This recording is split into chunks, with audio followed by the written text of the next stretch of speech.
Hello everyone, my name is Christopher Nobles and this is the mini lecture video for history class 332, Ancient Greece and Rome at Corban University in the fall of 2022. Again, I'm Christopher Nobles and I'll be your professor for this little mini lecture today as we talk about one of the greatest generals in ancient history.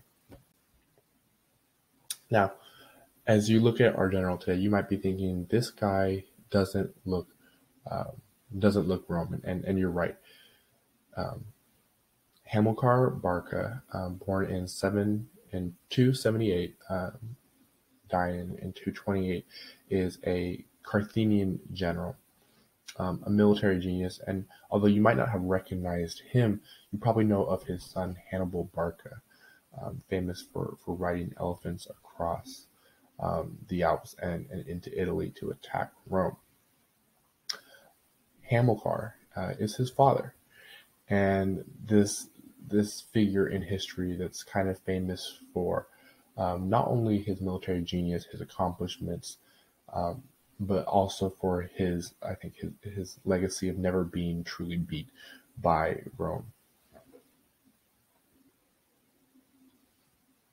So before we can really dig into Hamilcar, we have to look at Carthage and understand where Carthage is and what it meant to the Roman Empire during this time. So here's a map of the Western Mediterranean in 264 BC.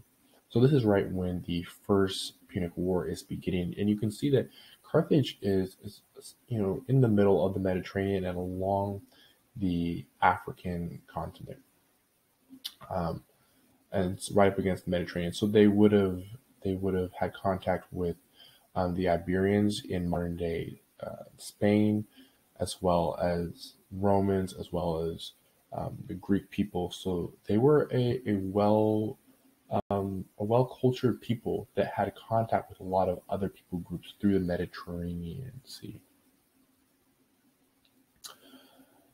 Through that Mediterranean, commonplace, um, they were able to develop a great navy, also a great merchant class that was familiar with trading and exporting and importing goods. And so Carthage is this port city that develops and becomes one of the largest metropolises in the world because of this ability to sail the Mediterranean and to trade with other cultures and civilizations. The people of Carthage were actually a group of Phoenicians originally, um, from back in the ninth century BC. Phoenicians are a people group there, Semitic speaking people around the African continent. So if you've heard of like the Canaanites, I believe the Canaanites were also closely related to the Phoenician people. And so yeah, they began as early as in the middle of the ninth century BC and all the way up until 146 BC when they were finally destroyed by Rome in the Third Punic War. But perhaps what they're most famous for, well, I think what they are most famous for is the Punic Wars against Rome and the legacies that left, and specifically their generals. You know, Hannibal being one, and his less known father, um, Hamilcar. So that gets us back to Hamilcar and wondering, what did he do that was important? Why is he important to us? Well, first of all, we don't know much about Hamilcar's family or his younger life, but we believe that he was part of the aristocracy um, of Carthage. He would have grown up in a family that had influence, and we also know that by the time he was 14, the First Punic War had already started, and so he's growing up in this environment of war against Rome. At 28, he's given a command in Sicily, where we see all of the action between Rome and Carthage. Now, remember, the First Punic War is mainly a naval war. In the beginning, we see a lot of Carthaginian victories, but as we continue, Rome starts to learn. And so by the time that Hamilcar is coming onto the stage, we're starting to see some back and forths. And when he actually takes control of some of the soldiers in Sicily, Carthage has retaken the sea in a sense, but they actually only now control two cities in Sicily, Lilybaeum and Drepanum. I don't know how to say those exactly, but only two cities. Now, Carthage was led by an aristocracy class that kind of decided what they were going to do with their resources and with their military. And they actually preferred at the time to expand farther into Africa instead of pursuing any type of aggressive policy against the Romans in Sicily. And so there's another general called Hanno the Great that was um, making campaigns in Africa. And so that is where Carthage was giving most of their resources. So they actually pulled a lot out of Sicily. And so um, Hamilcar is left without a lot of resources, without a big navy, and without a lot of men. But he's able to come in and he is able to retrain the men. He's able to give them more discipline and more structure and raise a lot of morale, even though he's given a very small army, mostly of mercenaries from multiple different countries. He's able to lead them successfully and demonstrate um, how smart of a leader he is. He employed combined arms tactics, similar to someone like Alexander the Great.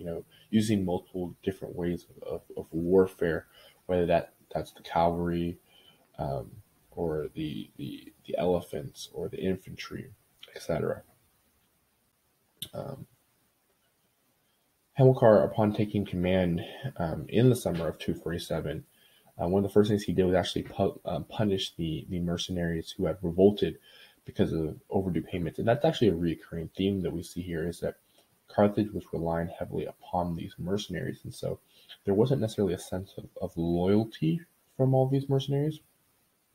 But Hamilcar is someone who's almost very patriotic towards Carthage. And so I think he has a sense of punishing any of the mercenaries who are now kind of going back on their word, regardless of what that was for.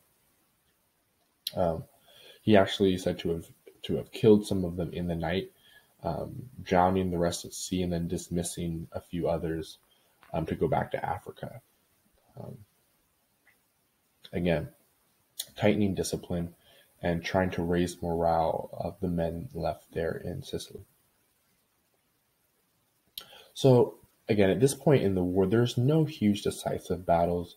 It's actually kind of a stalemate. But what Hamilcar is able to do is he's able to hold the Romans off with the little men that he has.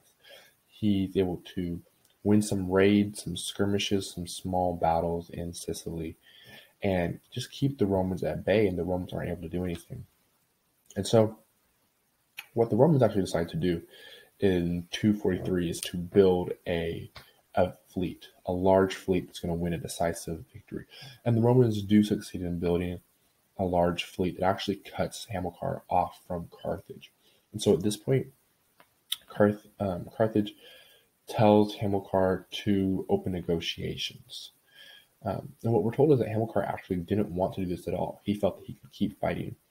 In fact, he kind of refused to lay down his arms. He actually told one of his subordinate officers to issue the negotiations, basically, because he didn't want to be held responsible for that. Again, someone who's stubborn and refusing to officially surrender.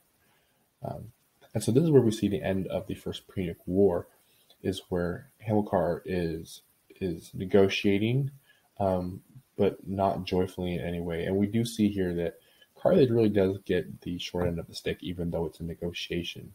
They're forced to leave Sicily completely and basically pay tribute to Rome for the damage that they've done. They're leaving all the small islands around Sicily.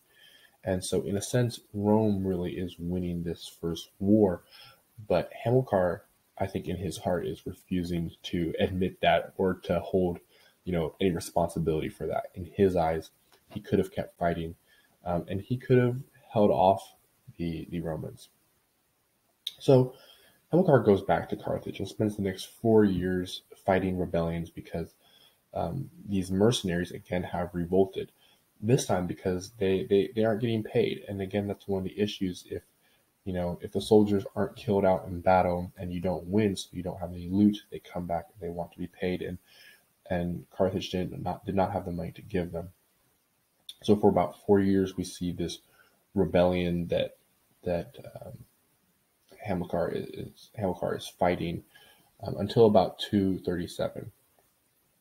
And at this point, the aristocracy actually tries to blame him for the rebellions going on, but he actually at this point is too powerful in Carthage. He's too well liked by the general people, and so he actually has the power at this point to raise his own army.